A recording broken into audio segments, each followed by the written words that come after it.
Okay guys, so let's talk painting tools.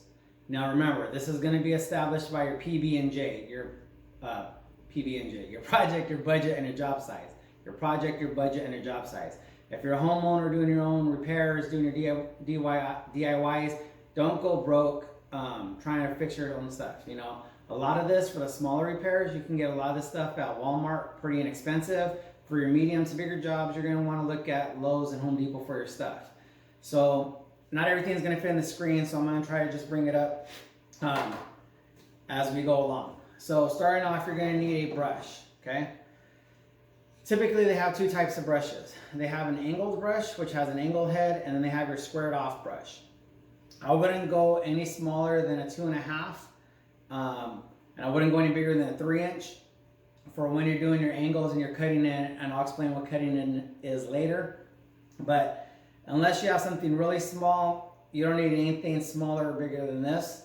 When I do trim, which is a different video for a different day because we're trying to stay on the drywall, but if I do trim, I'll use those sponge paint brushes. They're like, I don't know, maybe 93 cents or something because they're just throwaways, you know, or I'll use I think maybe it's 1.5 inches, and I'll use the base, depending on how big the base is. But those to me are throwaway brushes and I don't keep those. These kind of brushes I will clean and reuse just because it saves money. Now, if you are going to do your cut-in, you're going to need something to put your paint in because you don't want to carry a big 5-gallon around or even a whole gallon. But you can buy a gallon bucket new with nothing in it and pour half of your gallon in there. Or you can use these little pails that they have, these little reusable plastic inserts. And you can just pour your paint in that, and then you're going to carry them around, and you're going to dip and brush, and the same thing with your gallon, right? So that way you have something you can carry around so when you're doing your ceilings and your angles. Also with that, they have grids for your smaller 1 gallons, and then grids for your 5-gallon buckets. You put that in there. And what that allows you to do is when you get your roller on there, then you're going to be able to roll some of that excess paint off, and you can just roll it off on this. The next thing you're going to need is a roller frame. So you have, this is called a weenie roller or finger roller, and then this is your 9-inch roller, okay?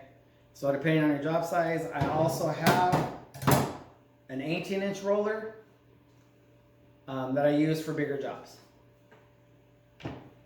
So the idea behind this and the grid is when you get your paint in there, you just roll it on and then it takes off the excess and you're able to use it without it slopping around everywhere.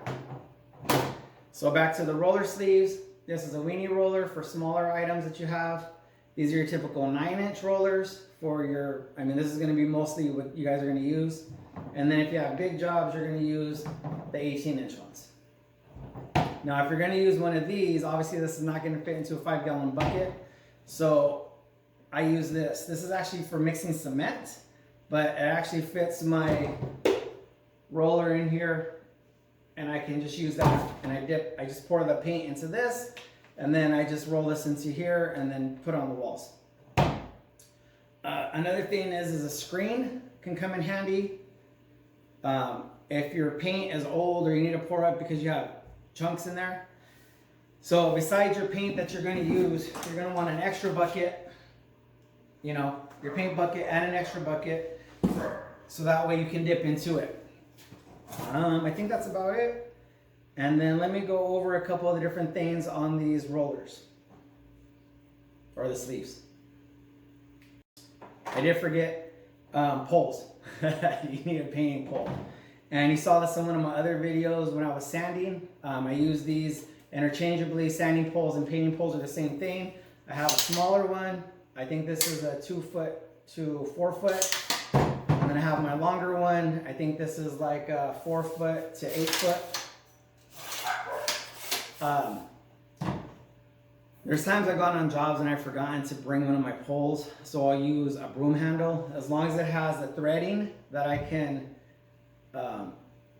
the threading that I can screw onto with these handles, And all of them have it. So whether it's the 9-inch, it has it. Whether it's the weenie roller, it has it. And even the 18-inch has the, where I can just put it right onto this paint roller. Okay, so let me go on to the next one. Now, if your job isn't that big and you're not going to use a 5-gallon bucket and you're not going to use this big old cement mixer, if you're going to buy, let's just say 2 or 3 gallons, what you're going to want to do is buy something like this. This is a hard body plastic for your 9-inch rollers, and these are liners. So this one you can reuse, and the liners you can stick in there. I have a whole pack right here, but you stick in there, and then you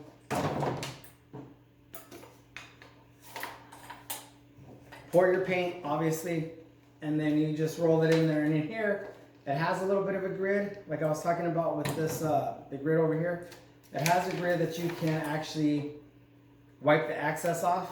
You just fill up the pool down here, you roll it, and then you roll it on your walls. So your PB&J, your project, your budget, and your job size, whether you need to get an extra 5-gallon bucket, whether you need to get the liners, or you need to get the big cement mixer, mixer pan. If you're gonna use an 18, a 9, or a weenie roller, your cut buckets, your brushes, a pole of some sort, that's pretty much all you need to get started. All right, let's get to the next one.